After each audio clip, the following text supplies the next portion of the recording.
الحمد لله رب العالمين والعاقبة للمتقين والصلاة والسلام على سيد الأنبياء والمرسلين وعلى آله وأصحابه الطيبين الطاهرين أما بعد فأعوذ بالله من الشيطان الرجيم بسم الله الرحمن الرحيم وَلِمَنْ خَافَ مَقَامَ رَبِّهِ جَنَّتَانِ صدق اللہ العظیم۔ غوث اعظم بمنے بے سرو سامان مددے قبلہ دو مددے کعبہ ایمان مددے بگردہ بے بلا افتاد کشتی ضعیفانو شکستہ رات پشتی بحق کے خواجہ عثمان ہارون مدد کن یا معین الدین چشتی مدد کن یا معین الدین چشتی مدد کن یا معین الدین چشتی۔ الصلاة والسلام علیک یا رسول اللہ، الصلاة والسلام علیک یا نبی اللہ، السلام علیک یا حبیب اللہ، وعلى آلك وأصحابك يا نور الله صلى الله تعالى عليك وسلم۔ دل میں ہو یاد تیری گوشے تنہائی ہو، دل میں ہو یاد تیری گوشے تنہائی ہو، پھر تو خلوت میں عجب انجمن آرائی ہو، آستانے پہ تیرے سر ہو اجل آئی ہو، آستانے پہ تیرے سر ہو اجل آئی ہو، اور اے جانے جہاں تو بھی تماشائی ہو، اور اے جانے جہاں کاش آستانے پہ تیرے سر ہو اجل آئی ہو، آستانے پہ تیرے سر ہو میری اجل آئی ہو، اور اے جانے جہاں تو بھی تماشائی ہو، اور آج جو عیب کسی پر نہیں کھلنے دیتے، آج جو عیب کسی پر نہیں کھلنے دیتے، کب وہ چاہیں گے میری حشر میں رسوائی ہو، کب وہ چاہیں گے میری حشر میں رسوائی ہو، اور کبھی ایسا نہ ہوا ان کے کرم کے صدقے، کبھی ایسا نہ ہوا ان کے کرم کے صدقے، ہاتھ کے پھیلنے سے پہلے نہ بھیک آئی ہو، ہاتھ کے پھیلنے سے پہلے نہ بھیک آئی ہو، اور یہی منظور تھا قدرت کو کہ سایہ نہ بنے، یہی منظور تھا قدرت کو کہ سایہ نہ بنے، ایسے یکتا کے لیے ایسی ہی یکتائی ہو، ایسے یکتا کے لیے ایسی ہی یکتائی ہو، آستانے پہ تیرے سر ہو اجل آئی ہو، اور اے جانے جہاں تو بھی تماشائی ہو۔ میرے پیارے آقا صلی اللہ تعالی علیہ وسلم کے پیارے دیوانوں، جس آیے کریمہ کی تلاوت کرنے کا میں نے شرف حاصل کیا ہے، رب قدیر اس کے سلسلے میں مجھے حق کہنے اور آپ تمامی حضرات کو حق سن کر اس پر عمل کرنے اور اسے عام کرنے کی توفیق عطا فرمائے۔ اسلام کے بنیادی عقائد و نظریات میں سے ایک عقیدہ یہ بھی ہے کہ جب ساری کائنات فنا ہو جائے گی تو اللہ تبارک و تعالی پھر لوگوں کو ان کی قبروں سے اٹھائے گا، اور جب لوگ اپنی اپنی قبروں سے اٹھائے جائیں گے تو اللہ رب العزت کی بارگاہ کے اندر اللہ جس کو چاہے گا، بلکہ ہر انسان کو کھڑا رہنا ہوگا، اور اللہ تبارک و تعالیٰ کی بارگاہ کے اندر ہمیں، آپ کو، ہم سب کو کھڑے ہو کر اپنی زندگی کی ایک ایک ساعت کے بارے میں جواب دینا ہوگا۔ اور وہ ایسا کٹھن منظر ہوگا، وہ ایسا بھیانک وقت ہوگا کہ وہ کریم جو رحمان و رحیم ہے وہ اپنی صفت قہاری اور جباری کا اظہار کر رہا ہوگا۔ اس وقت فرشتے کانپ رہے ہوں گے۔ ہمارے آقا سید الانبیاء صلی اللہ علیہ وسلم کے علاوہ دیگر اور نبیوں کی زبان پر بھی نفسی نفسی اذهبوا الی غیری کا جملہ ہوگا، اور وہ بھی اللہ کے خوف سے لرزتے ہوں گے۔ میرے پیارے آقا صلی اللہ تعالی علیہ وسلم کے پیارے دیوانوں، آپ کو کھڑے رہنا ہے، ہم کو کھڑے رہنا ہے،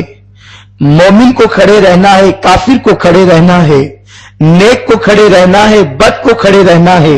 اور اللہ تبارک و تعالی کی بارگاہ کے اندر اپنی زندگی کے ایک ایک سیکنڈ کے حوالے سے، ایک ایک لمحے کے حوالے سے رب تبارک و تعالی کی بارگاہ کے اندر جواب دینا ہے۔ آپ مجھے بتائیں، اگر ایک استاد ہمارے سامنے موجود ہو اور ہمارے کسی قہقہے کے حوالے سے وہ پوچھ لے کہ فلاں منزل پر، فلاں مقام پر آپ قہقہا کیوں لگا رہے تھے، آپ چیخ چیخ کر کیوں ہنس رہے تھے، تو شاگرد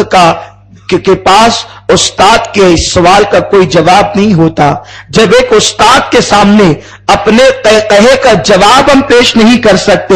تو اللہ کے سامنے اپنی زندگی کے وہ شب و روز جس کو ہم نے اللہ کی نافرمانی میں گزارا ہے، جس کو اللہ رب العزت کی نافرمانی میں اللہ کے قانون کو توڑ کر کے گزارا ہے، وہ اپنی راتیں جو شبنمی راتیں ہوا کرتی ہے، وہ اپنی راتیں جو ٹھنڈی ٹھنڈی راتیں ہوا کرتی ہے، وہ راتیں جو مومن کے لیے اور کافر کے لیے بلکہ ہر انسان کے لیے لباس کی حیثیت رکھتی ہے، ان راتوں کو ہم نے ضائع کیا ہوگا۔ اللہ تبارک و تعالی کی بارگاہ کے اندر اس کے حوالے سے ہمارے پاس جواب کیا ہوگا؟ میرے پیارے آقا صلی اللہ علیہ وسلم کے پیارے دیوانوں، آج میں میدان محشر کے حوالے سے آپ کی اس فکر کو کچھ حد تک کے دور کرنے کی کوشش کرنے کی سعادت حاصل کروں گا۔ ایک عمل ایسا ہے قرآن مقدس کی روشنی کے اندر، اگر اس عمل کو ہم اپنا لیتے ہیں تو اللہ رب العزت کی بارگاہ میں کھڑے ہونے سے بچ جائیں گے، اللہ کی بارگاہ میں کھڑے ہونے سے محفوظ ہو جائیں گے۔ میرے پیارے آقا صلی اللہ علیہ وسلم کے پیارے دیوانوں، اور اگر اس ضابطے کو ہم نے سینے سے لگا کر اس پر عمل کرنے کی کوشش کی تو انشاءاللہ تبارک و تعالی دنیا ہی کے اندر فرشتوں کی زبانی دو جنتوں کی بشارت حاصل کریں گے۔ میرے پیارے آقا صلی اللہ تعالی علیہ وسلم کے پیارے دیوانوں، آج گناہ ہمیں دعوت دے رہے ہیں، گناہ قدم قدم پر دعوت دے رہے ہیں۔ انٹرنیٹ پر آپ بیٹھیں، اگر کسی عالم کا بیان سننے کے لیے آپ یوٹیوب پر سرچ کریں تو آپ عالم کے خطابات بعد میں آتے ہیں، گندی تصویریں پہلے آتی ہیں، ننگے مناظر پہلے آتے ہیں۔ ایک نوجوان، اب اس کا شدید ترین امتحان ہے کہ وہ عالم کا بیان ڈھونڈنے کے لیے بیٹھا تھا، کسی کتاب کو ڈھونڈنے کے لیے بیٹھا تھا، وہ نعت کی محفل میں شرکت کے لیے بیٹھا تھا، ایسے عالم میں سامنے گندی تصویر آ گئی، اور پھر شیطان اور نفس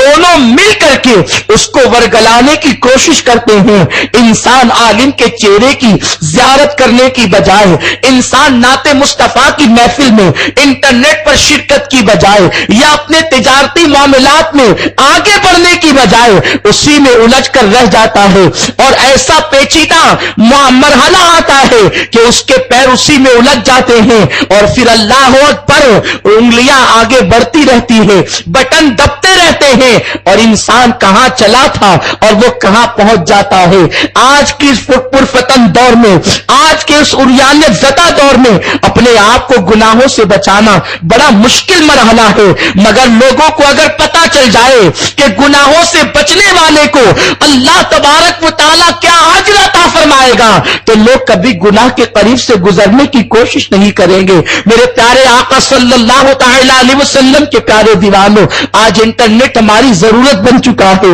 انٹرنیٹ کے ذریعے سے ہم تجارت کے معاملات میں آگے بڑھ سکتے ہیں، انٹرنیٹ کے ذریعے سے ہم مذہب کے معاملات میں آگے بڑھ سکتے ہیں، انٹرنیٹ کے ذریعے سے ہم دنیا کے معاملات میں بھی آگے بڑھ سکتے ہیں، اور مذہب کے معاملات میں بھی آگے بڑھ سکتے ہیں۔ انٹرنیٹ کے ذریعے سے کسی دیہات میں بیٹھ کر کے آپ پوری دنیا کے اندر اپنے مذہب حقہ کی تشہیر کر سکتے ہیں۔ انٹرنیٹ کے ذریعے سے آج کاروبار ہو رہے ہیں، بڑی بڑی کمپنیاں،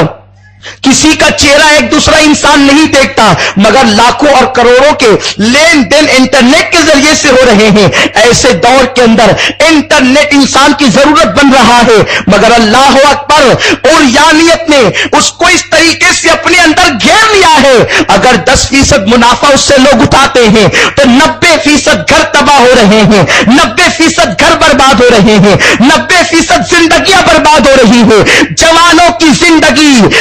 پر لگتی چلی جا رہی ہے۔ میرے پیارے آقا صلی اللہ علیہ وسلم کے پیارے دیوانوں، اور جو لوگ انٹرنیٹ پر نہیں بیٹھتے، گندی تصویریں، صابن پر اتنی گندی تصویریں ہیں کہ انسان اس کو ہاتھ میں لیتا ہے اور نفسانی جذبات ابھرنے لگتے ہیں۔ اللہ اکبر، دوائیوں کا معاملہ لے لیجئے، وہاں بھی انسان کی نگاہیں محفوظ نہیں رہتی۔ ایسے پرفتن اور یانیت زدہ ماحول کے اندر اگر انسان کو آج اگر گناہوں سے کوئی چیز بچا سکتی ہے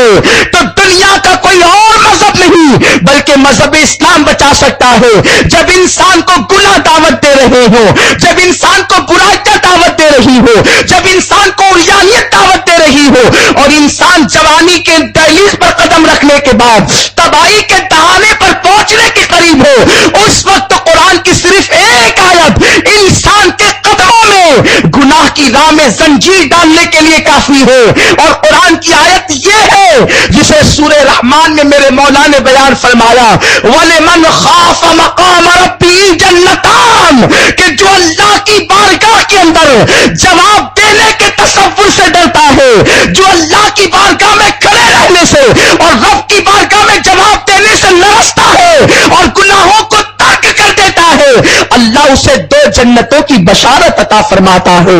اللہ اسے 2 جنتیں عطا فرمائے گا۔ اس کی تفسیر میں حضرت سیدنا مجاہد رضی اللہ تعالی عنہ ارشاد فرماتے ہیں، ایک جنت تو سونے کی ہوگی اور دوسری جنت چاندی کی ہوگی، ان 2 جنتوں کا مالک اللہ اس بندے کو بنائے گا جو گناہوں کی دہلیز پر قدم رکھ کر پھر پلٹ آتا ہو۔ اگر گناہ کا ارادہ انسان کر لے اور گناہ کا ارادہ کرنے کے بعد